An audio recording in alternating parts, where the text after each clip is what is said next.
Raised Rowdy. Hello, everybody. Welcome to the Raised Rowdy podcast. My name is Kurt Ozan. And I'm Nicky T. And we're here this week with our special guest, Miss Ashland Craft. How's it going? Yeah. Ashland, thank you so much for hopping back on the podcast with us. It's been a while. I know, it's been a while. I was your first podcast ever. I don't know if you remember, but I remember it, and it was awesome. In a hotel room Yeah. after giving tattoos. Yeah. Yeah. We got tattoos from our buddy Mike. Yeah. And you were on the road with, it was pre-COVID. Whenever that was. I know. It seems like Already it was makes me like wanna 10 years drink. ago. Pre-COVID, honestly, pretty close before all that went down. It was the first half of that tour, and then COVID hit right in the middle, and we were on a break. Yeah. And we were about to go back, and that obviously didn't happen. So Yeah. But that was my first also time like really being in a green room was that Really? that weekend too. What Yeah. What was the show? It was Wallen, Langston, Ashland. So Hell yeah. we were with Babies. Stahl, who is Yeah. we were with Stahl, who of course is like super close with Langston and like had tattooed like Luke extensively already at that point. Yeah. And then that was his first one he did for you, right? Yeah, I did the Whiskey Glasses Roadshow tattoo. I can't remember which arm Right it's on. there. This one. You got it. Yeah, I had to do something to commemorate it was my first tour. So Yeah. your first time in a green room, my first tour. So it was a Yeah. lot of firsts for First us. podcast. What a blessing. Yes. Well, man, it's been a few years since then. It has. And lots of life in between, as we talked about the fun time of COVID when no one did anything. Yeah. But then back to the music world, which we're super thankful to have you back. So happy to be back. Yeah. Yeah. At that point, you were just kind of dropping singles. Yes. And you were just like starting to get into doing the thing. Yeah. And since then, I mean, you've had debut record, you have a bunch of songs after that, just a whirlwind of events. Yeah, I'm trying to just keep that train rolling, you know? Yes, yeah. you're doing a great job. Thanks, Nick. Yeah. So since then, I mean, one thing that was cool for me was also listening to hear that you are on the highway and Hooker made the Yes. highway. The video that you guys did when that happened, you were like, wait, what song? What? Oh my gosh. When I say, because my mom had the most stern look on her face, and we were about to walk into my brother's wedding, oh my gosh, what is it? The thing before the wedding, rehearsal dinner. Thank you very much. And they just had this concerned look on their face. And so I look up and I'm like, what happened? You know, in my mind, all these things are talk about trauma, right? Yeah. But, and then, so she told me that song was going to be on the highway, and I was mind blown that it was going to be a song named Hooker. So And Mom was not happy about that. Is that the vibe? She was probably happy still. they love that song. Oh, okay. She loves singing that song to my dad. So I think it worked out. I think that's the cool part about that song is it's a little cheeky, you know what I mean, Yeah. of course, but it is very much where you'll see a girl look at their man and like give a little bit of sass, you know? I love it. That's what we hoped for. Because it's funny, I'm like the third wheel in my best friend's marriage, and her husband has always wanted her to write a song about him. So yeah, I put in my 2 cents, and we came up with Hooker. So it turned out to be a good little fun song that it felt like very 90s, you know? Absolutely. So Yeah, we were I had happy like that about retro feel for sure. Yes. Yeah. So the last year's been freaking crazy for you. It has. I mean, A roller coaster. yeah. So we have all of Up and down. all of that. So you're on, you hit the highway for the first time ever, and you played the Grand Ole Opry. Oh my gosh. Which just happened. Thanks, guys. Absolutely. So let's talk about that. Like, who told you that you were going to be on the Opry? Well, one of my bucket list artists, Cody Johnson. Yeah. I've gotten to do some touring with him in the past, but obviously, like Grand Ole Opry was something that everybody looks forward to, but I didn't know when that would happen for me. I was just kind of like, it'll happen whenever it's supposed to happen. And then we played the Ole Red birthday bash, and I love Ole Red because they kind of gave me my first set of gigs whenever I moved to town. Yeah. And then Cody Johnson pops up on the screen and invited me to come play the Opry, my debut Opry show. So I was mind blown. I don't know how I said it on the video, but I don't know how I didn't pass out, because I was like, if I could have chosen anybody, that definitely would have been one of my top picks. So very, very thankful for that. And then, I stressed out for the next 3 months up until it came, and had a magical night. So Very well deserved. thank Yes. you. Thanks, guys. How do they go about picking who gets to play? Because it's not just popularity. No, I'm honestly not sure. I know it's probably a committee or people that they have on their team that do it, but I'm not super familiar. Because I think they'll have people play it that aren't as popular as other people, or vice versa. But it's like if your music is in the country realm more, in a more traditional way, then you're more likely to be selected than like someone that's doing like a real pop kind of thing. Right. Yeah. And I think sometimes I'm sure there's people that like apply and ask to play, you know, that are like, hey, I'd love to do this. I just think it's extra cool because it's more based on music than it is on other things. Yes. So I think that makes it to me more of an honor than absolutely. Other things. And it's like this number of streams or whatever. Exactly. And that's why I was in no rush, because people had asked me up until that point, they were like, have you played the Opry yet? And I was like, actually, no. And they would, you know, say whatever about it. But I'm like, you know, honestly, like, if I would have played it back then when I thought I was ready, I don't think I would have been able to, like, fully grasp the immense honor that it was. I don't know. I mean, I've always appreciated it, but I think just watching over time and really being able to work and finally get to that point has been very rewarding. And just being in those walls with those pictures and those people's names, like, so cool. Those are the moments that make it worth it. It kind of brings you back to earth a little bit. You're like, okay, this is what we came here for. Yeah. And did you do 2 or 3 songs? I did 2 songs. Which songs did you play? I played Traveling Kind, which was obviously the name of my debut record. I wanted to be able to showcase kind of like, you know, who I was coming into this, and hopefully people don't think that's changed a ton, because I don't, but I wanted to showcase that album, but also a little bit of what was coming. So I played Mama Don't Pray Like She Used To, which I dedicated to my mama, because I was like, I've sang songs about other people's moms, but never one for mine. So this one's for you, Mom. That's so great. Yeah. And Ashley came and introed you on stage too. Yes. So talk about mind blowing. It's her birthday today, I think. Is it? I think so. Happy birthday, Happy Ashley. birthday. Well, I know you've been, you know, friends with her for a while, and she's taken you out a couple times on the road as well. Yeah. Love her so much. And I've written with her a couple times now too, and actually had written with her the day before the Opry, which was crazy because every time I think of the Opry, I feel like these days I think back to her performance of Girl Going Nowhere and how impactful of a moment that was for her. Yes.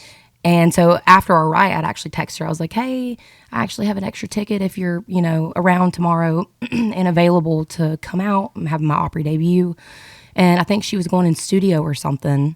So she texted me and she was like, girl, I'd love to be there. I have to be in studio. I'm so sorry. I know you're going to crush it. You know, that type of thing. So completely understood. And then I was backstage at the Opry and somebody told me they were like, you need to come out in the hallway. And I was like, oh gosh, what's happening? Because when they say it, you never know. And then I walked out and her and Shelly were standing out there. That's and great. I was like, you're here. You made it. She fibbed. She is so kind. I love her as a person. And I think I've loved watching her journey here, because I think she represents so many of us that are just here to do what we love, and there's not really extra bells and whistles. I think Luke Combs is another great example of that, but it's just like they are who they are, and what you see is what you get. So I was very thankful that she was the one to introduce me on that day. It was really cool. Full circle. Cool.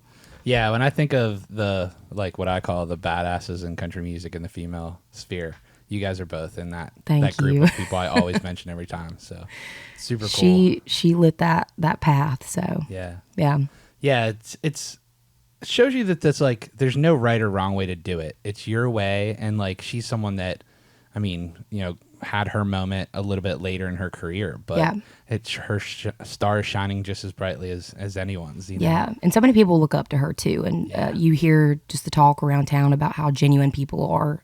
And she is one of those top people. So I think that's what everybody hopes to maintain throughout this roller coaster of a journey. Yes. It's just being a good person. Yeah. Yeah. It's hard. And I mean, it's one of the things I talk about is like every time you see someone, that's the only time they ever see you. Right. So it's like you have to be on all the time. Yeah. You know, and that's a hard thing to do. So. And with her though, it never feels like that's the thing, is she doesn't feel like she's on or off. It's just nice person all the time.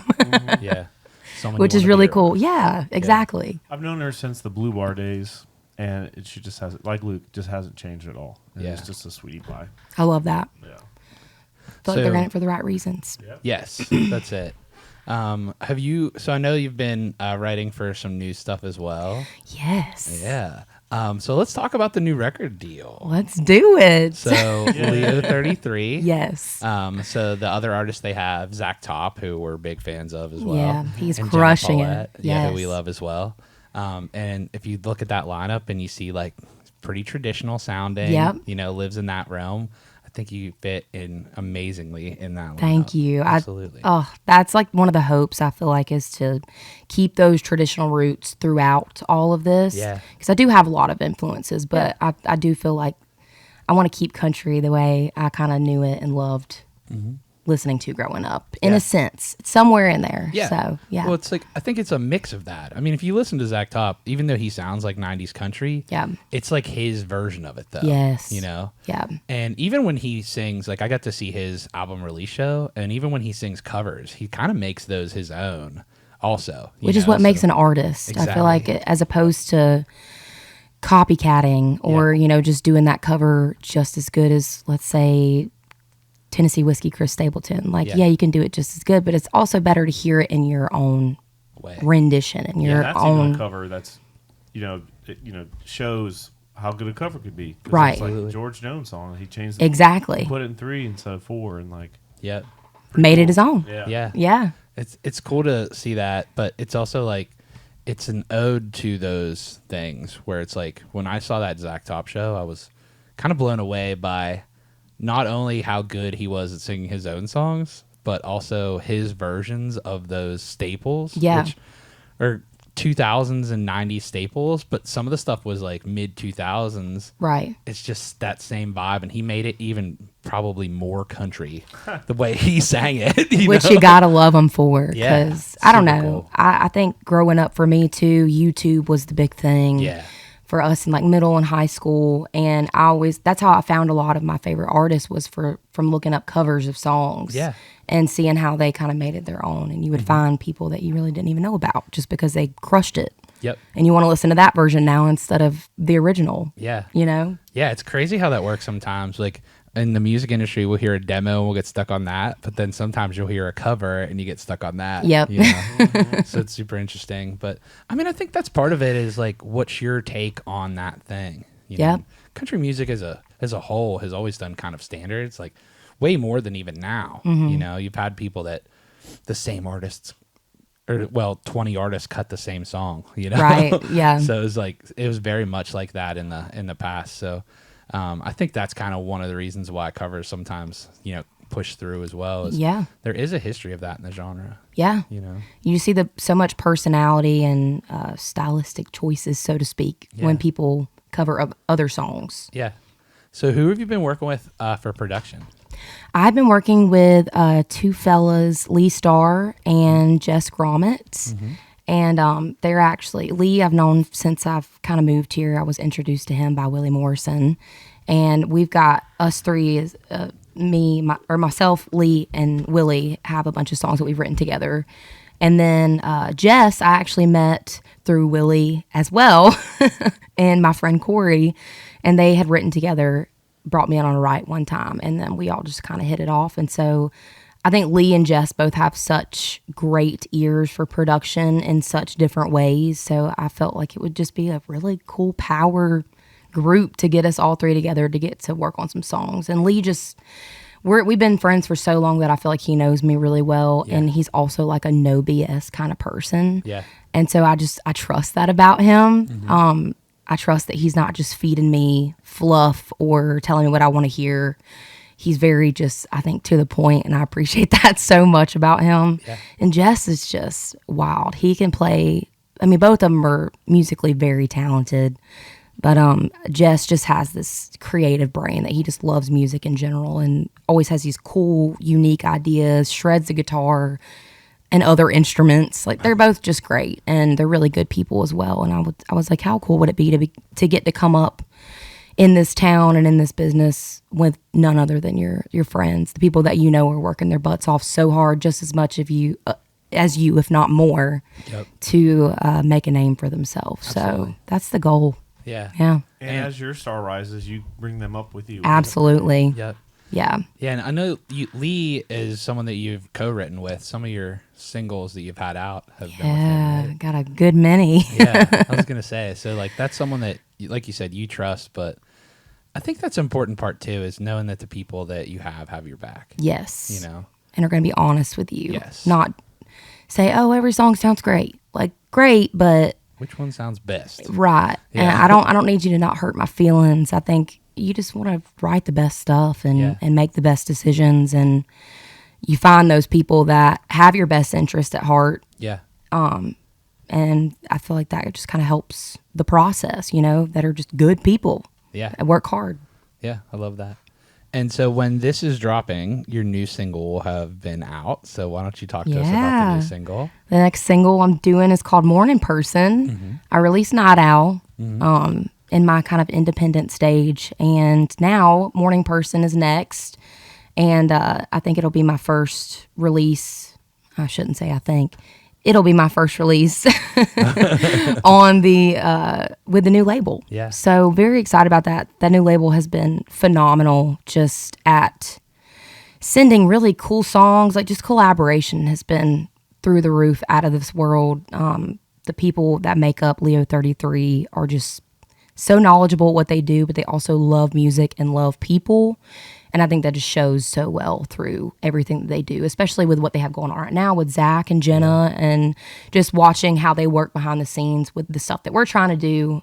They're very strategic, but in the most sensical way, because strategic is not in our vocabulary as creators. Yeah. It's in a way that is like, okay, I understand this. I get why we're trying to do it this way. So it's really nice to be able to understand the process. But Morning Person is kind of, in my opinion, it's my first love song that I've ever released. Mm-hmm. So that's new. Mm-hmm. All of my last album and last singles were kind of about leaving or somebody else leaving and just everything else. And so I wanted to wait to release the love song, but I felt like this was perfect because, for one, all my folks out there that are in really good relationships, so happy, but also I think it talks a lot to working relationships and just like being able to find a new part of life that you're like, oh, I found me. I found myself again. Like, I didn't know it could get this much sweeter. So, yeah, it's a little bit of both for if you're in a relationship, not in a relationship. Yeah. You know, but it's just like new beginnings. I love it. Yeah. And this was, sorry, Nick. This is one of the tunes I played on, too. It is. So that's cool. Kurt sprinkled some magic on it. Yeah. Played some steel guitar on it. That's the best too.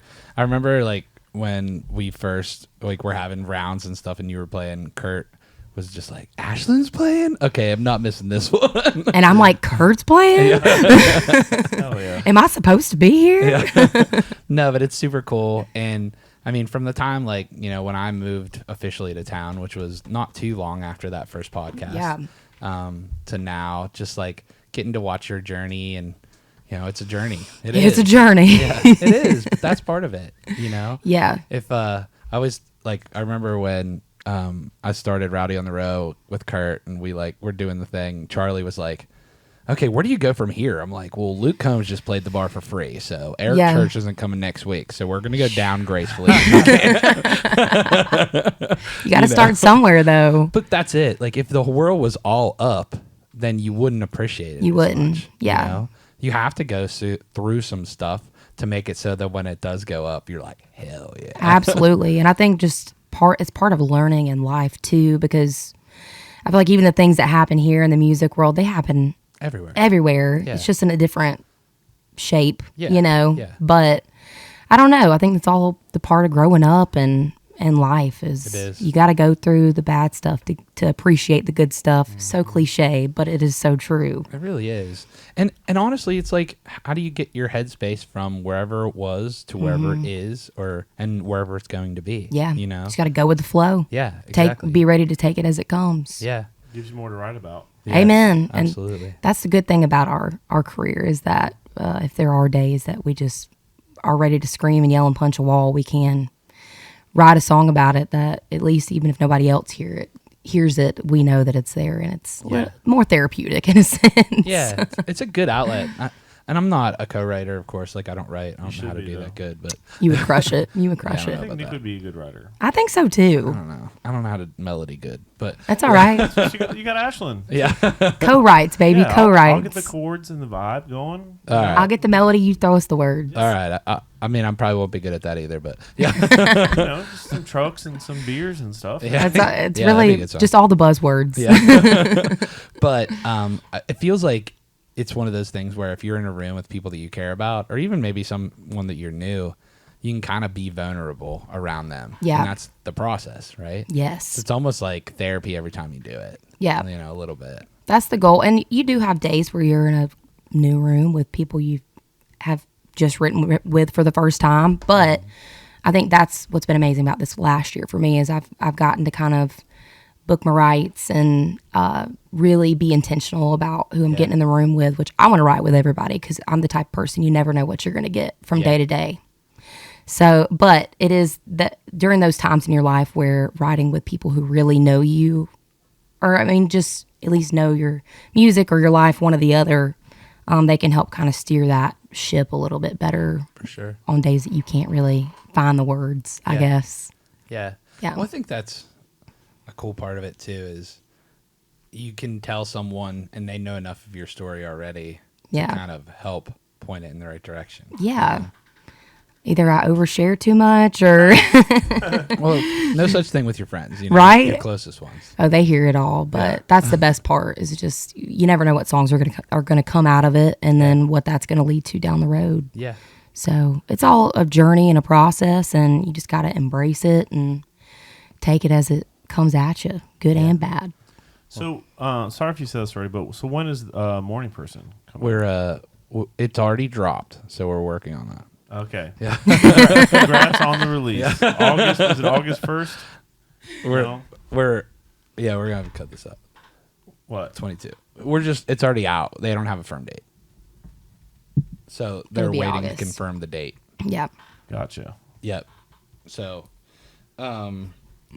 it is out now, but we'll just cut this part out. Yay. Oops. You're good. All right, say something else. Well, so you have a new tour coming up? Yes. Can we talk about that? Yeah. Yay. Okay, cool. Why don't you tell us a little bit about the new tour coming up? I got a couple different dates with a couple different people. Very excited about that. Going to be back out on the road with Cody Johnson. Love those boys. Man, just country music. Yeah. You just get out on stage and watch them, or side stage, I should say. And it's just, again, it's one of those things like, this is what I moved here for, even though you're not in Nashville, you're somewhere else. But I actually learned about Cody Johnson back in the day. I was seeing a fella from Texas at one point in time, went to visit Texas, and they all talked about this fella named Cody Johnson. And checked him out, loved him, and then all these years later, still loved him, and now getting to tour with him again, I'm like, I don't know. It's just hard to top that, you know? I think that's going to be a really great ending to the year. And then also Tucker Wetmore. Yeah. I'm going to be out on a couple dates with him, up and coming guy. Yeah. He's having some crazy Yeah, moments he's right crushing it. Insane. So going to jump out on some tour dates with him.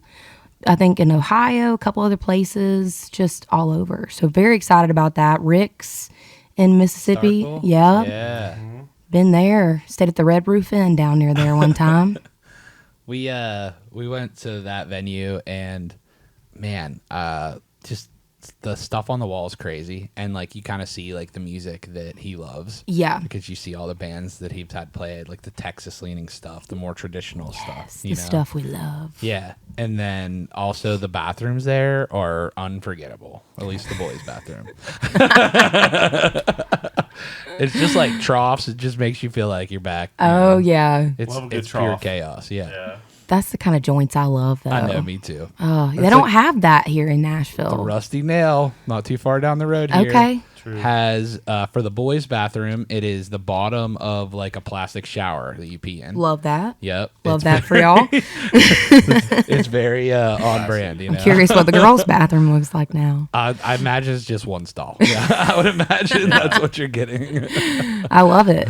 No, that's the type of stuff I came up in. Yeah. Like back in South Carolina. That was we had what was it, Wild Hogs or something like the Shady Lady. Yeah. We've got some spots back in South Carolina. So any places like that, please recommend them to me because I love a good dive bar. Me too. And then Wendell's. Yeah, Wendell's. Yep. It's a little step up from a dive bar. Yeah. Mm-hmm. It's a little bit nicer, but it's a honky tonk. Yeah. I'll call it that. And that's one of the spots you like started playing in, right? Yes. Yeah. I gigged a little bit before, and I worked a couple different jobs. I worked at Academy Sports and Outdoors at the time when I applied to work at Wendell's. Mm-hmm.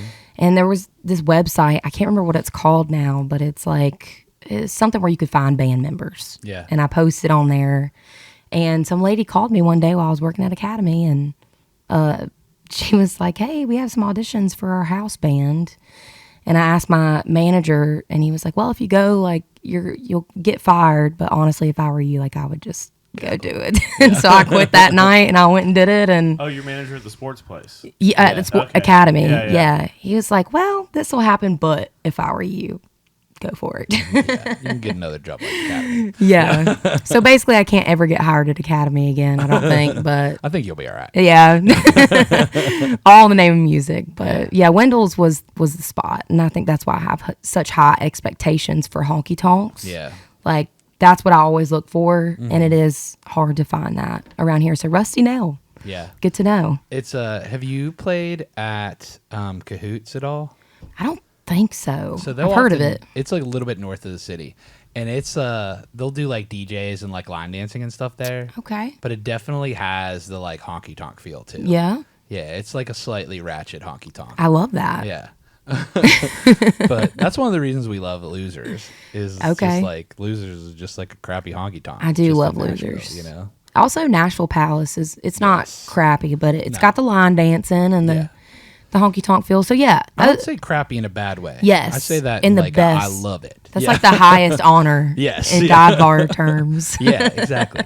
Yeah, if a dive bar is too nice, then it's like it better be really nice. Like having said that, like Schulman's in East, have you been there? I haven't. And Okay. I was there last night. Yeah, so that bar rules. Yeah. But it is a bar that they made look like a dive bar that's not a dive bar, which I'm cool with. Okay. You know, it's like if there was an in-town bar, but the food was really good instead of really bad. Okay. And the dartboards actually worked. Yeah. You know, like that's that kind of bar.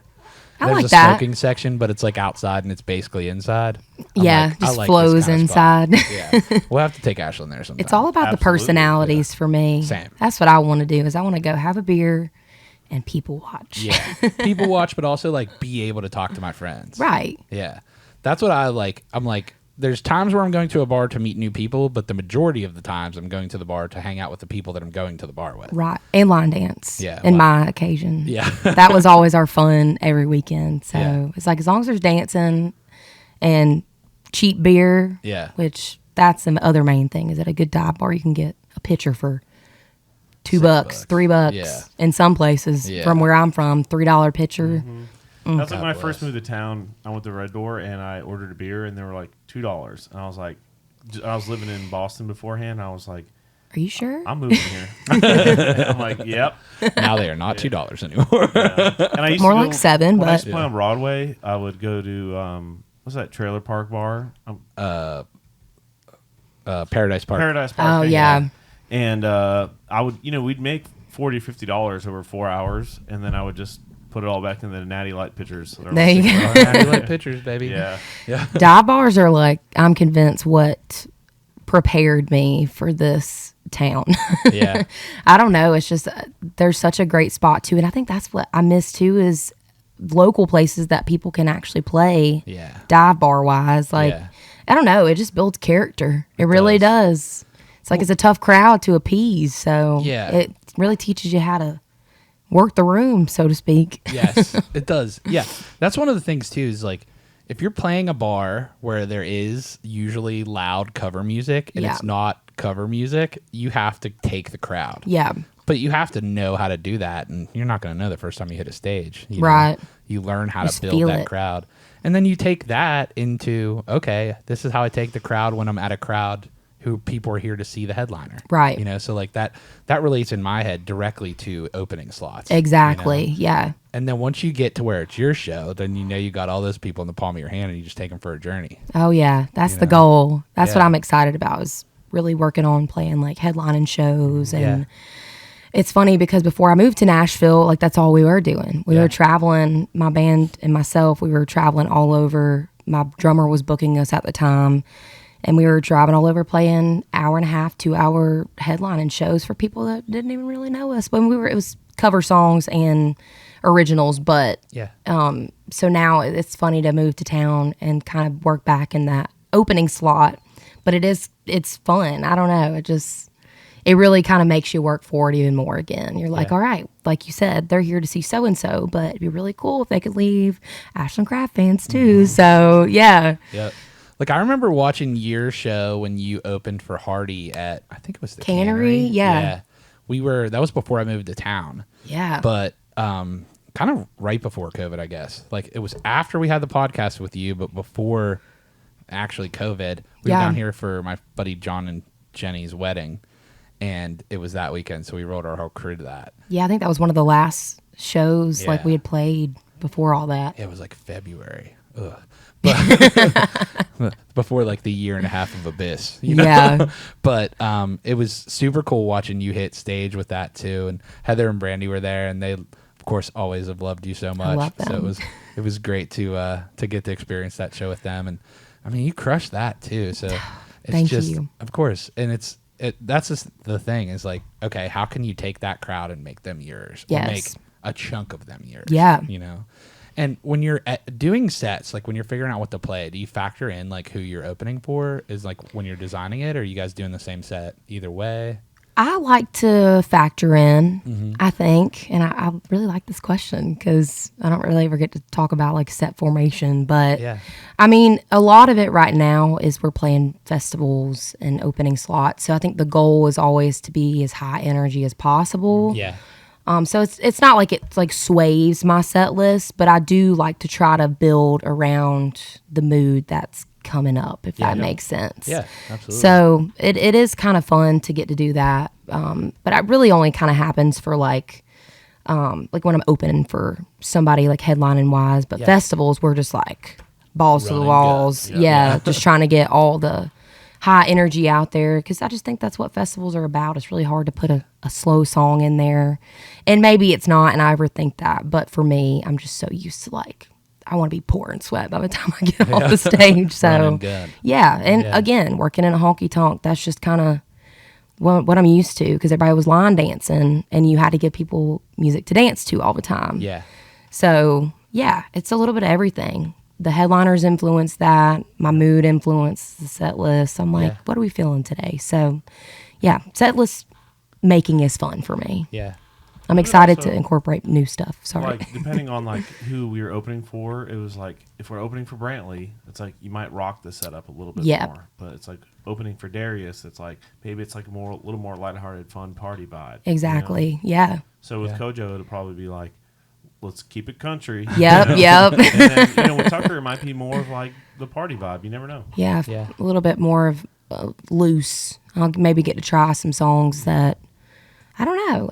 That's another thing too, is for that one, I'm going to be acoustic for the Tucker Wetmore dates.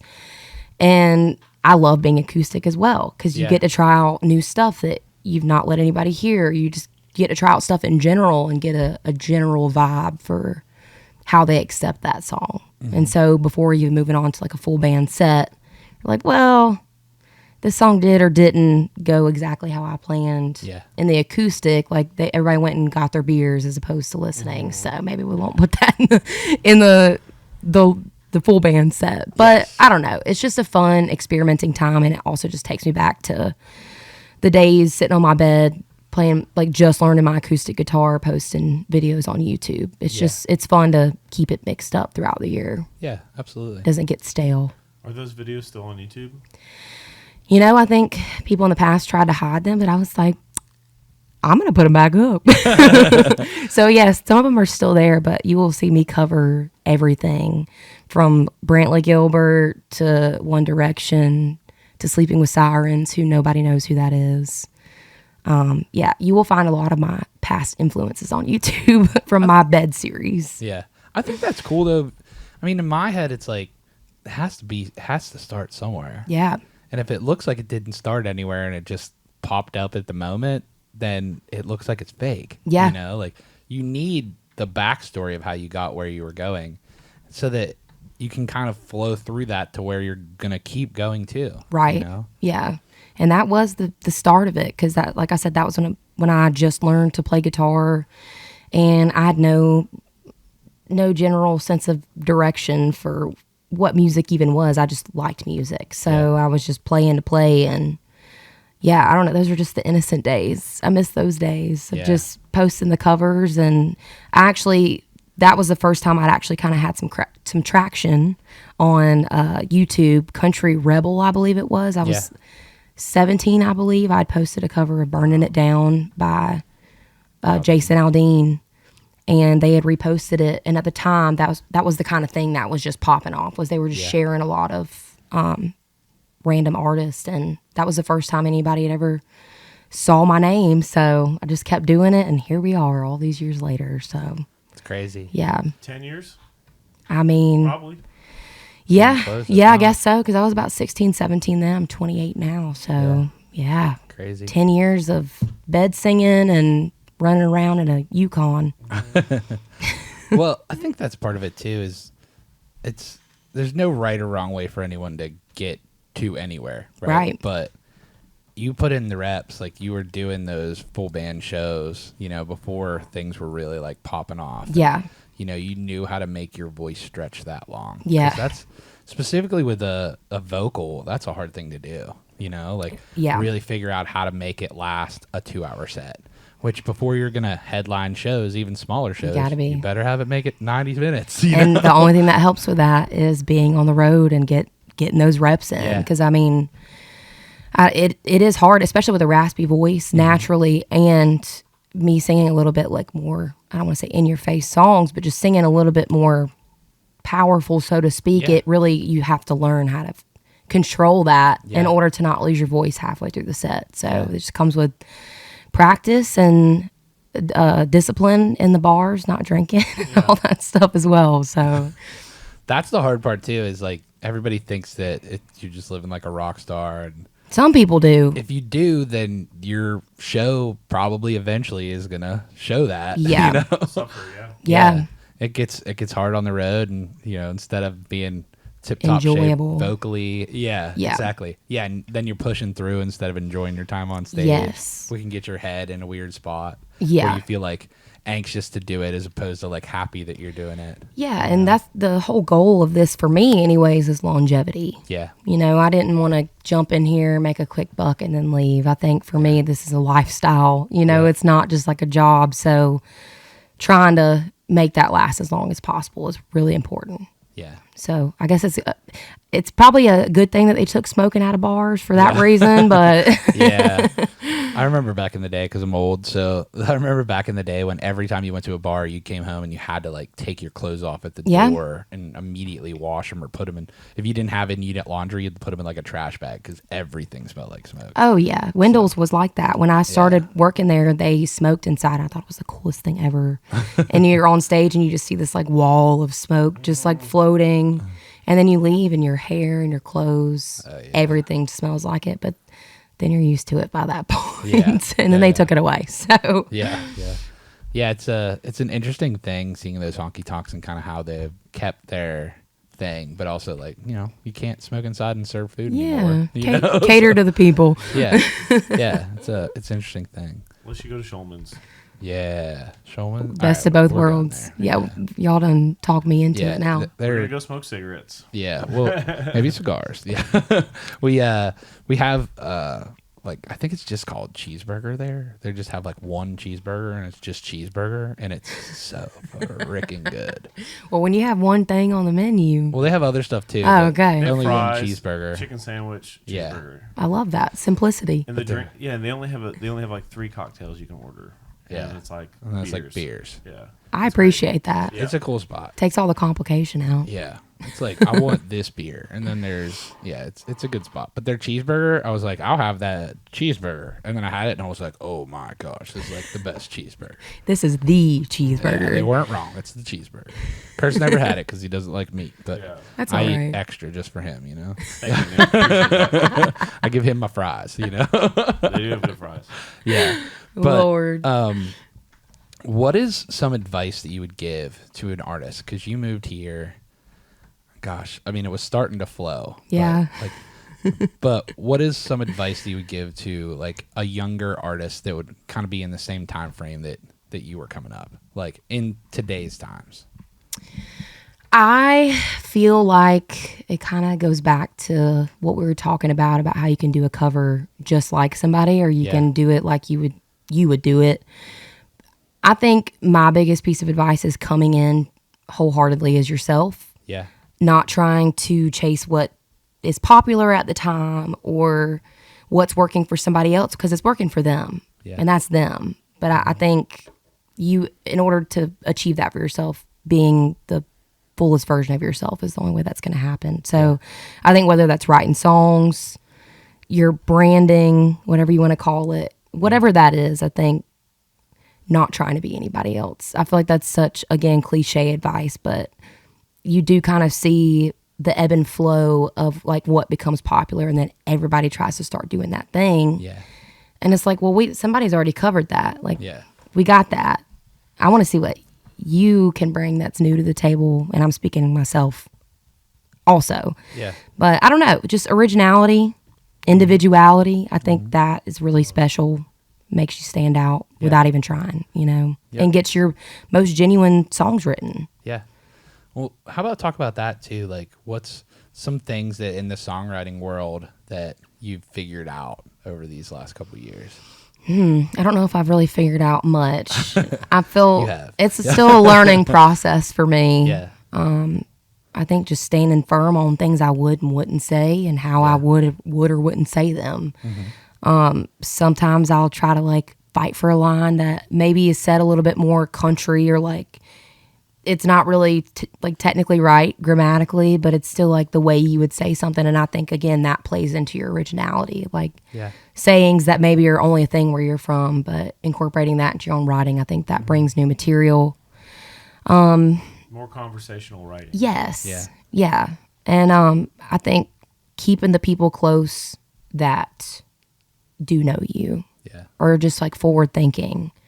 Not trying to change you, but trying to like work within who you are. Yeah. Not what's working for everybody else. Yeah, makes sense. So I don't know. I don't feel like I'm the best guru in the writing world, because again, I'm still learning every day. It's the hardest, in my opinion, the hardest thing in music to do is to write a good song. Yeah. I've tried a lot of different things in music. Yeah. And the thing I'm the worst at is songwriting. So. Well, because what even is a good song? It's so subjective.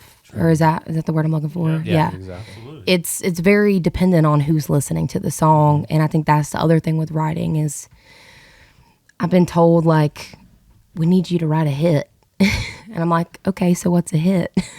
How do I well, do that? We don't know, but you'll know it when you hear it, and I'm like, okay. So I think the whole hit writing is not in my forte. I'm hoping maybe that'll organically happen on its own. Yeah. With what my version of a hit would be. That's the best way to do it. I mean, you can't go chasing down stuff that's like you can't even define. Like if somebody can't really tell you like X, Y, and Z equals a hit, then anything can be a hit. Yeah. So I think finding what your version of that is and selling yourself wholly on it. That is what's going to eventually be a hit in my book. And we can look at media-based top 10 right now, and it could be like crazy different songs. It could be like a Jelly Roll song, or like Luke Combs has like a rock song out, like Oklahoma, or like whatever. So Post like, Malone now, probably. Yeah, they're all so different. Yeah. In it could be context. Like a Kojo song. It could be like that, or like a Zach Top versus like a trap beat Morgan Wallen hit, or so it's like there's many different definitions. Right.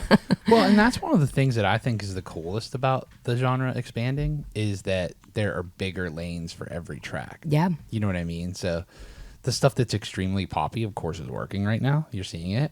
Right. But that also means that there's more people paying attention to the genre, so that the traditional sounding stuff or an expression on the side of that can get more traction as well. Yeah. I think it all will eventually lead back to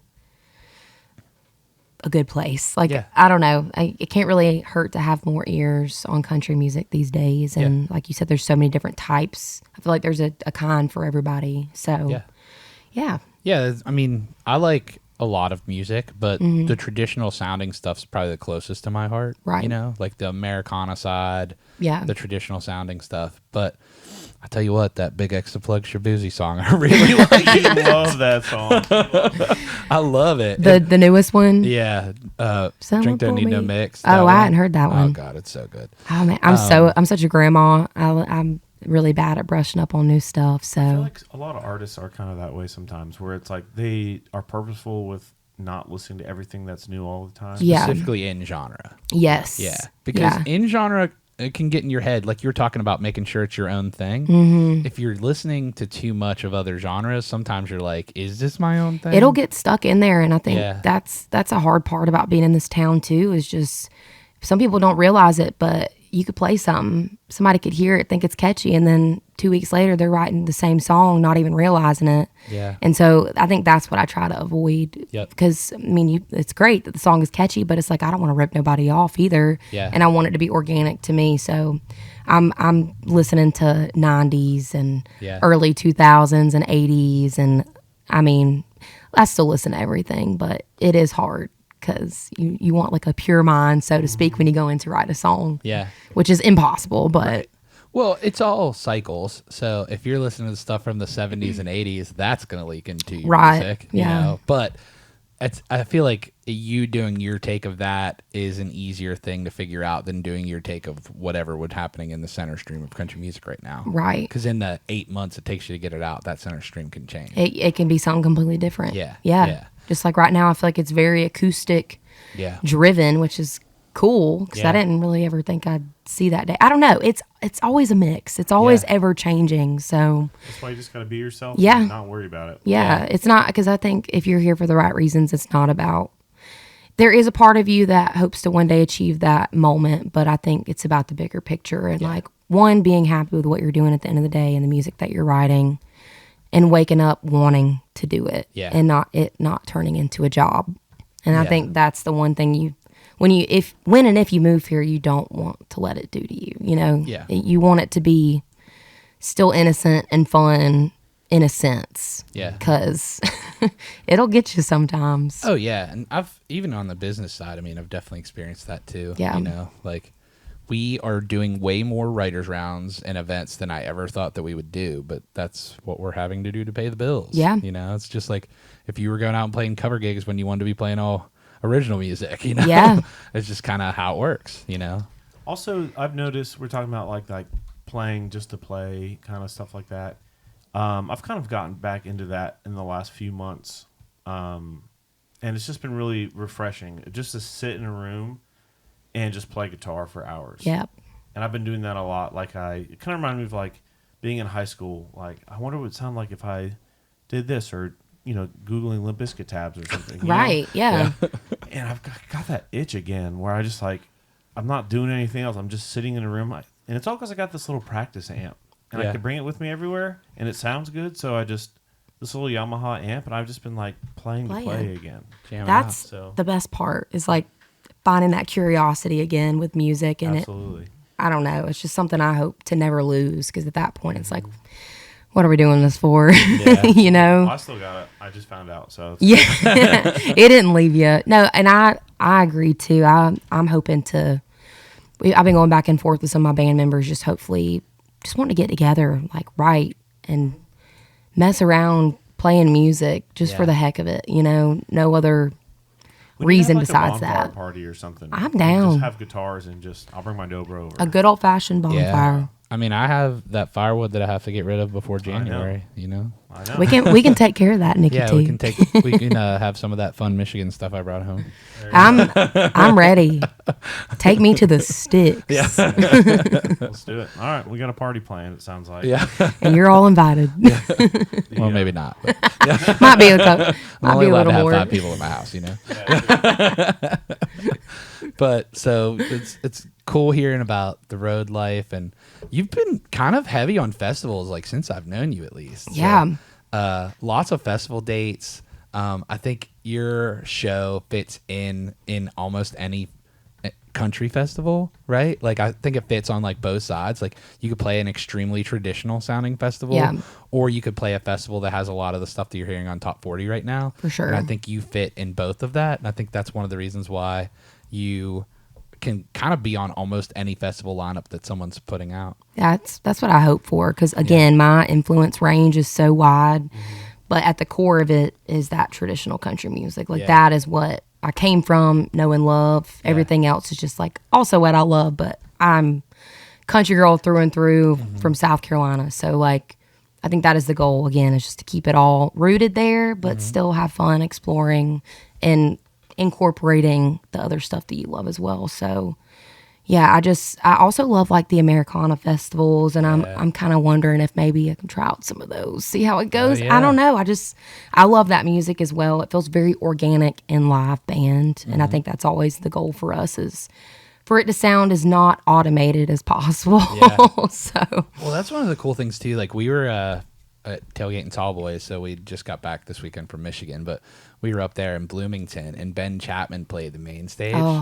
And they were literally just had wedges. So they're on the main stage, no in-ears, no click. They're just playing wedges.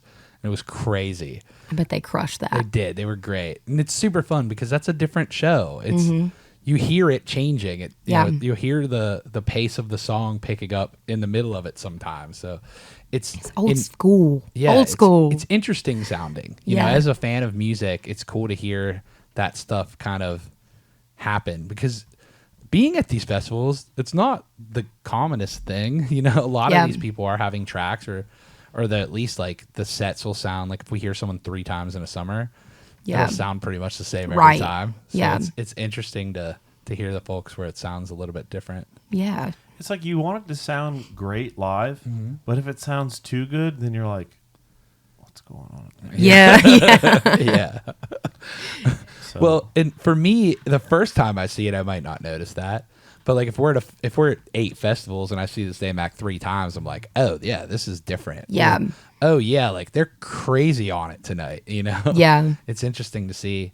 So like that's one of the cool things about what we're doing this summer is I get to see some of these headliners or even some of the openers 2 or 3 times. Yeah. So you get to kind of watch their set either develop if they put out new music, or just Hardy was on at this festival. Right. You know, like he crushed at country concert, you know? Yeah, there's so many festivals, so it is like a good opportunity to see how that evolves, so to speak. Is there some favorites you've seen this summer?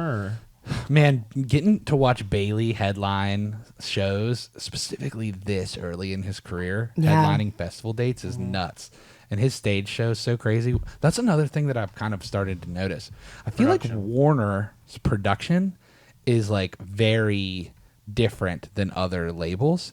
I don't know if that makes sense. Do you mean musically or like the live show? The live show. Like stage production? Yeah, stage production. Gotcha. Yeah.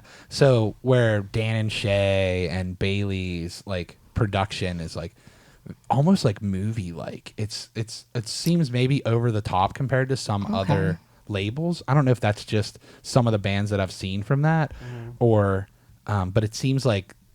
So I will speak to this because I know that those cats have like probably hire folks to help them like design and I wouldn't say like choreograph, but like build the show. Yeah. Right. So and then if you go to Drew Parker's on Warner, and so it's like if you go to a Drew show, it's not going to be quite like that. So it depends on the act. But some acts are kind of like it's more of like a cinematic sort of feel where it's like a show where it's like the video content is very prominent and there's like cryo and pyro and all kinds of different things like that, which is cool. You know, it's just a different thing. And then some folks are just out there playing, which is great too. Yeah. So which is where we're at right now. And that's where we're at right now. Woo! Yeah. The Jelly Show right now is nuts too. I hadn't seen him live either. He is a preacher. Okay. So's Kojo. Yeah. Yeah, Kojo's definitely is. Yep. So their shows honestly are like setup wise, they're talking about different things, but they're kind of similar, you know. And it's more about like the energy, and he's just speaking to the people directly, not trying to do it, but with just the songs. He's doing it with the songs, but then he's like speaking to the people. Yeah. It's very interesting. relatively comparison wise with other artists. Like Church does a little bit of talking up there, but it's the music, where like Jelly is like, yo, here's my redemption story, let me help redeem you. Wow. You know, it's almost like you're in therapy at the show. Hey, which is cool. Yeah, that's awesome, because I'm sure there are a ton of people that go just for that experience. To be related to, in a sense. Yeah, absolutely. And it was the first time that hit me. We'd seen Jelly a bunch, of course. Like I saw him play at the Caverns and a couple other spots. I've seen him at like an outdoor whiskey jam years ago. But when it really hit me was when it was him and then Nickelback, and his show was just so elite. Ooh. Like right before Nickelback. And then like Nickelback was great, but that crowd was a Jelly crowd. Yeah. You know? And you saw that and you're like, oh crap, like Jelly's that thing. Yeah. You know? Like, he's that big where the crowd is Jelly's crowd. He's really like hit the side of the market that just feels so real, and I don't know, it's just, again, it makes people feel seen and heard, and redemption gives story. them something to show up to and put all that hard work and effort in changing into, if that makes sense. I don't know if that was words, but I don't know. It's just a cool story to watch unfold in this type of way. Yeah. And it's like, if Jelly can make it, anyone can. That's kind of what he says. Yeah. You know, and he's like, but he puts that throughout his whole show. So it's just like, it's super, even if the songs are sad, it's uplifting. Right. But it's all about how he presents it, which is cool. So getting to see him go from where he was just a guy performing music for me to where he's affecting me in a way where it feels like it's almost therapy has been super cool to watch. That's what makes a great artist, in my opinion. Yep. Just real. Cool. Yeah, super real. And one of the other things I'll say is I'm like, I think Jelly and like his crossover from rock rap is what has shown all of these other outside of genre entertainers that there is a market for that crossover too. Yeah. Like I feel like his success has really helped be like, oh, there's a lane for this where I could do my thing here, which isn't exactly this thing, but I could do my version of this thing and there's a lane for it, you know? Yeah. And again, it's like there's people that listen to country, but also a bunch of other things too. So it probably appeases the folks that like country, but also Jelly Roll as his other artist as well. Yeah. So I don't know. It's just really cool that he found a spot for that. Yeah. Because I mean, I know personally a ton of people that love him specifically for that because of his story and his redemption story. Yeah. So yeah, it's really reassuring to see that real people are winning that have been through actual like trials and tribulations and have come out better on the other side of it. Yes, absolutely. Yeah. So, and then the other thing that I've seen that has been crazy is like Gavin Adcock. Yeah. So, like, Gavin's been selling out clubs like crazy, but when you see him at a festival, there is a bunch of people at a festival to see Gavin Adcock. Nice. Like, which is cool. You know, that's like, I remember when like Luke and Kane Brown and those guys were like first of 3 or first of 4 at like these big shed shows, and there was people that were there to see them. Yep. It feels like that, which is cool. That's awesome. Yeah. It's an interesting moment to see that. Dude, like Gavin, the one show, it was too windy, so he played on like they rolled out a freaking trailer and he played on the trailer acoustic. I saw that. And it was, but the crowd was like into it. Yeah. Still. It's nuts. And it's funny, like Gavin's one of those dudes that people are like either love or hate, right? Like there's a lot of people that are like, yes, this is the guy, but then there's other people that are like, I don't know about this. Like, but it's just cool to see him find his fan base and really travel down that lane. Absolutely. And understand who he is and who his fans want him to be too. Right. You know? Yeah. Like he's like, all right, let's do it. You know? He seems like he's a party animal in the best way. So he is, yes, but like part of that is like his thing. Like he parties, but he's not like crazy. Right. He's just bringing it on stage. Hey, which is whatever neat. You got to do. Have you played Blue Room in Statesboro? Oh yeah, played a couple of times. We saw out Gavin that way. there, and that was insane. Yeah. That room just seems like a great room, though. Yeah, it's weird. It's kind of like you have a front little short section, and then you got the bar kind of in the middle. Mm-hmm. But the crowd there every time I played has been wild. Yeah. Wild. which I highly appreciate. Yes. Yeah, I love that. And that's what they were like, dude, it's like this every weekend. Yeah. Man. Gotta love those college towns. Yeah. Yep. And it's cool to see that. Like, that's one of the things that before I lived in the South, you know, I didn't get to see any of that. I'd get to Dusty Armadillo. I'd get to Jurgles. Oh, I love Dusty. Again, like a great honky tonk. Yeah. I'd get to see like those ones that are regionally there, but now specifically with Matt having been on the road, knowing all these clubs, he's like, yo, we got to go to this one, you know? He's got a running list. Yeah. He's like, we got to go to Rick's. Rick's is actually having that outdoor Flatland show. That's their first outdoor show there. Oh, cool. So they're having Flatland Cavalry play outdoors. At Rick's Starkville? Yeah, which would be sick. I didn't know they had an outdoor section. That'd be awesome. I think this is their first They're time adding trying it. Yeah. Nice. So and I think Flatland's a great first act to do it because their fan base isn't going to burn the whole place down probably. Right. You know? Yep. They'll be all crying too much. So get in a fight. But that's what I'm like. That's probably a good place to start. Oh, yeah. If you started outdoor with Gavin, it might not be the best idea. You know? They might be rethinking their decisions after that. They need more security, you know? Yeah.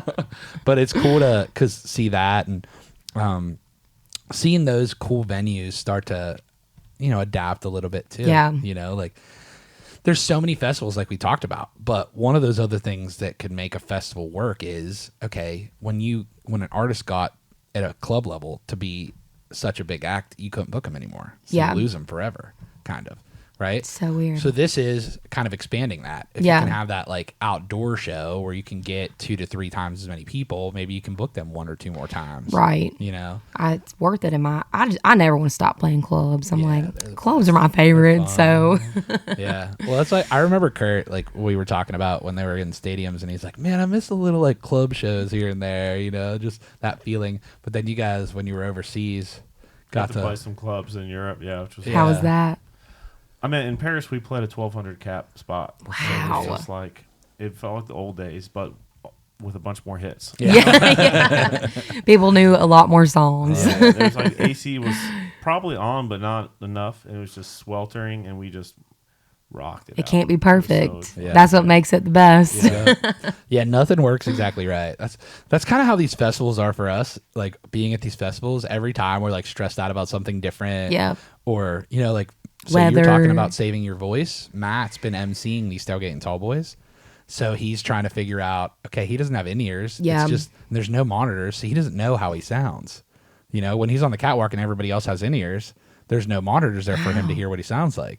So he's out there projecting his voice, and he has a raspy voice and is loud and smoked cigarettes for a while. So like he has that too. But it's interesting. All right, now I gotta sit and make sure I'm not talking too much, so I have my voice for the next 3 times I announce. Yeah, it's hard sometimes, especially when you have those days. It's like you're just like on one. You know, you just want to like run around and talk to everybody and really soak it all in. I don't know. It's a delicate balance. It is. Yeah, meeting fans will put a wear on your voice for sure. Yeah. Absolutely. Saying hey to everyone.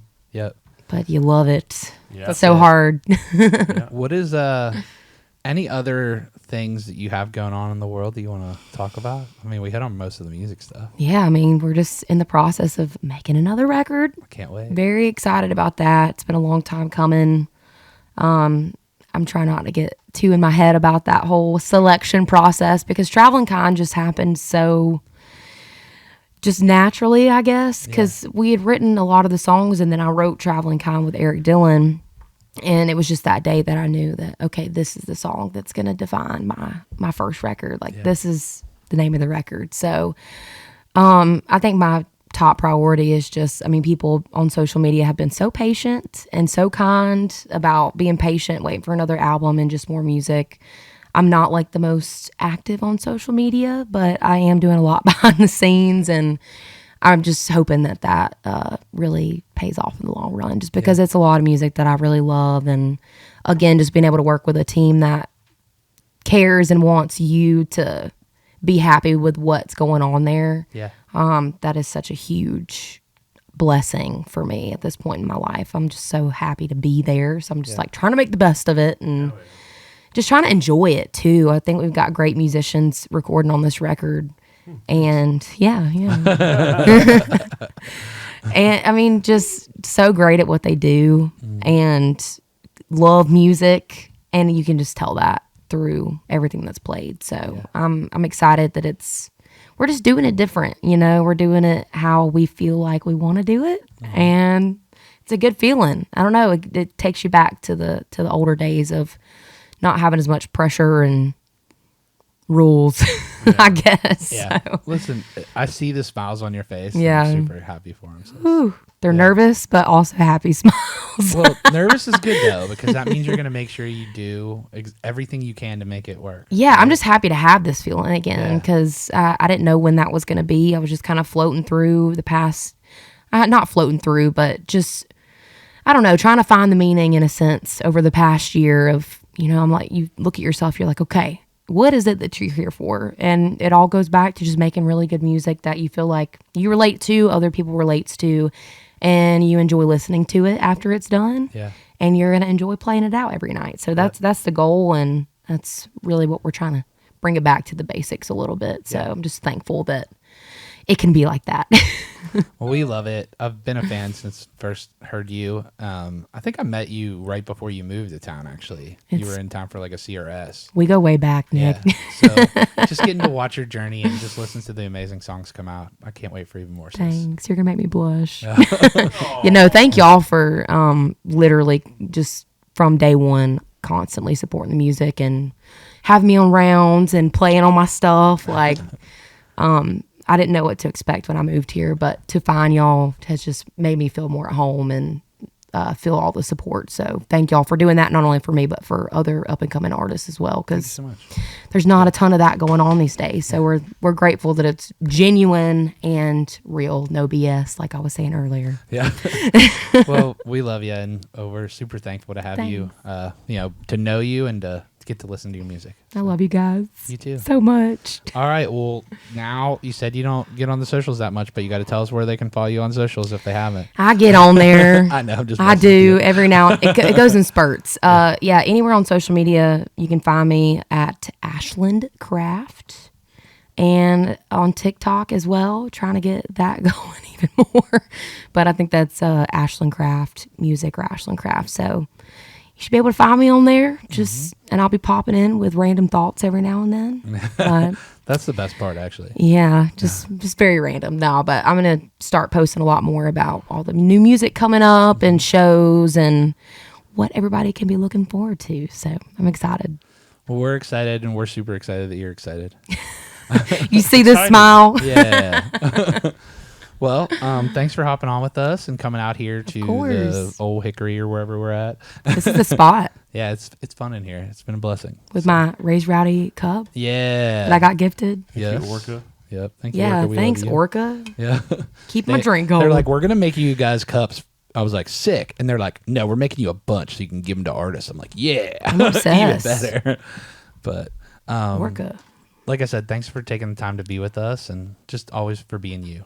Of course. Thank y'all for being you. Absolutely. And having me on here. I really appreciate it. Let's do it more often. Yes, down. Yeah. we can't wait another 4 years, 5 years to do we this gotta pop again. in more. Yeah. Okay. Now we have the studio. We can just have you at any time. I'll just bug Kurt until next time. We got a gun. Yeah. We're gonna get it fixed. Yep. Well, all right, guys. Thanks for listening to the podcast. Make sure, as we talked about, you're following Ashland on her journey with this new music. New single just dropped. We're super excited about it, and we know you guys are as well. I'm Nicky T. I'm Kurt Ozan, and we'll see you in the front row.